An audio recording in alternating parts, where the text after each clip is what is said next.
तुम्ही पाहत आहात MCN न्यूज मराठी। गेल्या काही दिवसांपासून खामगाव परिसरामध्ये उन्हाचा पारा चांगलाच वाढला आहे। वाढत्या उष्णतेसोबतच शहरात आगीच्या घटनांमध्येही मोठी वाढ झाली असून 26 एप्रिलच्या दुपारी खामगाव शेगाव रोडवरील SSDV शाळेच्या मागे असलेल्या एका भंगार दुकानाला भीषण आग लागल्याची घटना घडली। सुदैवाने या घटनेत कोणतीही जीवितहानी झाली नाही, मात्र मोठ्या प्रमाणात आर्थिक नुकसान झाले आहे। उन्हाची तीव्रता अधिक असताना अचानक शेगाव रोडवर आगीच्या ज्वाला दिसू लागल्या। भंगार साहित्यामध्ये प्लास्टिक आणि इतर ज्वालाग्राही वस्तू असल्याने काही वेळातच आगीने रौद्र रूप धारण केलं। आगीचे लोट इतके भीषण होते की त्याचे काळे ढग संपूर्ण शहरातून दिसून येत होते। यामुळे परिसरातील नागरिकांमध्ये भीतीचे वातावरण पसरले होते।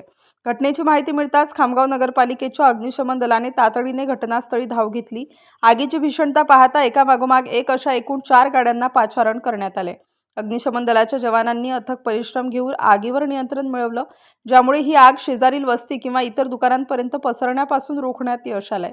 या भीषण आगीत दुकानातील भंगार साहित्य जळून खाक झाले असले तरी सुदैवाने वेळीच सावधगिरी बाळगल्याने कोणतीही जीवितहानी झाली नाही। ही आग शॉर्ट सर्किटमुळे लागली की उन्हाच्या तीव्रतेमुळे याचे अधिकृत कारण अद्याप स्पष्ट होऊ शकले नाही। मात्र वाढत्या उन्हामुळे आणि कोरड्या हवामानामुळे शहरात आगीच्या घटनांचे प्रमाण मोठ्या प्रमाणात वाढले आहे। MCN न्यूज मराठीकरिता शेख अजीज मोहम्मद, खामगाव।